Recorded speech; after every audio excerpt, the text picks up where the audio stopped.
I remember telling myself not to trip. As I walked towards camera, I had the whole piece said to myself over and over and over. All I wanted to do was get it out cleanly, clearly, without tripping up my words or my feet. Sinéad Ní Ghuidhir was the first presenter to speak on the new station, which was called Teilifís na Gaeilge, or TG4. The launch was on Halloween night in 1996. That evening there were fireworks, dancing carnival performers and a party atmosphere outside the new TV studios in County Galway. So yeah, I had to walk out the door and as if I was inviting everybody in. This is the party. Come in to the house. We'll show you around. Kids, míle fáilte go TG.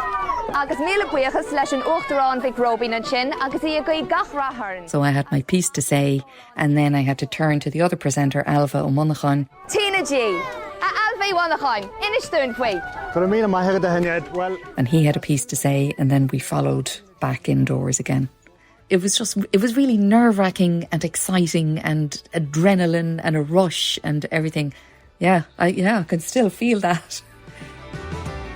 In the Republic of Ireland, Irish is actually the first official language, but it's also a minority language.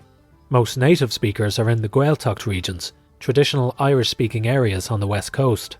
Outside those areas, the language is widely learned in schools, but rarely used in everyday conversation. From the late 1960s, native speakers campaigned for more Irish language broadcasting. Some even set up unofficial pirate stations, like Free Radio Connemara, to prove there was an audience for it. Responding to this growing pressure, the national broadcaster RTE launched a dedicated Irish language radio station, Radio na Gaeltachta, in 1972. St Macdara's Church in Carrow was packed for Radio na Gaeltachta's first live transmission. Mass was sung by a choir from Connemara, Cooley and the Dominican choir from Tala. The next step was a dedicated TV channel.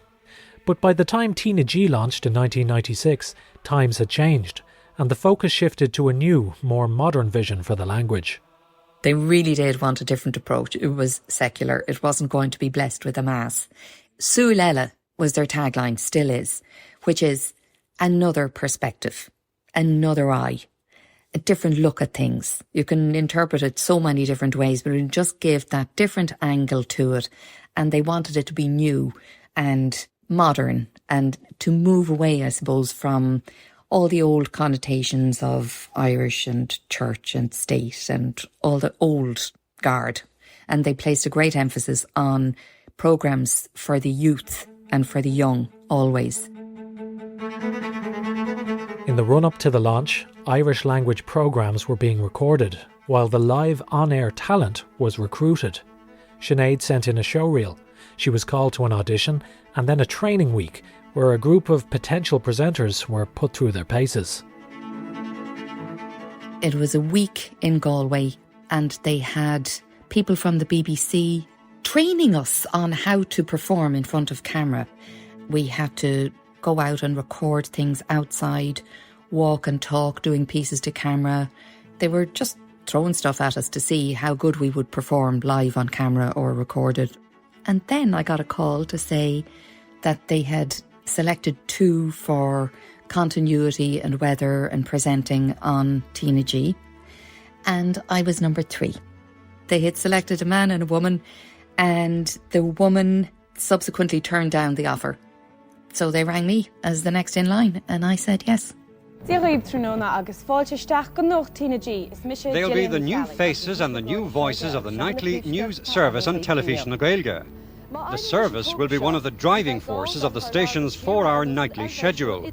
The equipment the news teams are using is the most sophisticated in the world.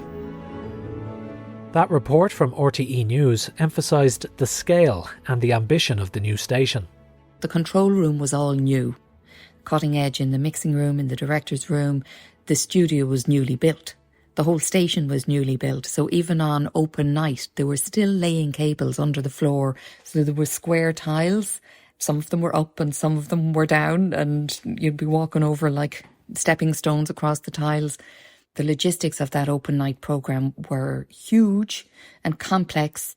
So we were rehearsing, walking and talking, and the moving camera to broadcast live the pieces to camera that we were saying. And do you still remember your opening words and what you said? I do. How sad is that? I said, Anocht, ihe halna, anocht, ihe rechte, anocht, ihe oscalte, Tina G. Anocht, ihe halna, ihe rechte, anocht, ihe oscalte, Tina G. That means tonight is Halloween. Tonight is a magic night. Tonight is the opening night of Tina G. I remember actually afterwards, I drew the short straw and I had to stay to do the weather at the close of the station at 11 o'clock that night. And everybody went off to a party in the hotel down the road and I was left there to do the weather. And by the time I got down to the party, they were closing the bar. Tina G offered sport, news, documentaries, quiz shows, even an Irish language soap opera, Rus na Rún. Everything you could already get in English was now available in Irish. And crucially, it was a platform where all the main dialects of the language could be heard. There are 3 main dialects in Irish, and they're quite different.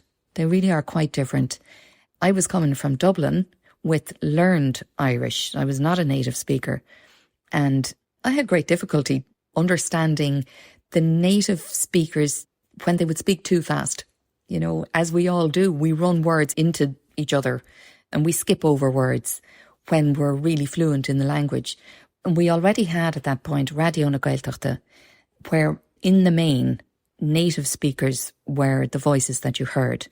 Teilifís na Gaeilge was for the Irish language, for everybody, for learners, for fluent speakers, for native speakers.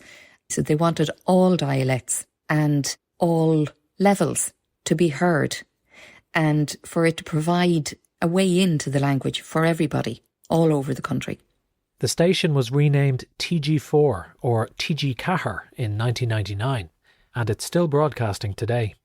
It was hugely significant for the language because it brought the Irish language into the modern day. It was no longer in books. It was no longer in the corner on the radio. It was front and central and people could watch it. This just makes a huge difference to the strength of a language, to the life of a language. There were parties all over the country celebrating that on the night that it launched. This had been sought for so many years to put Irish on the same footing. And what did it mean to you personally to be that opening voice, the first presenter on Tina G? Actually, I think since I was really small, I wanted to be on television. And here I was on television. I opened the station. It was really, even just in recent years when I think about it, it's a really significant moment that there I am, launching a new station. And yeah, it was a very proud moment.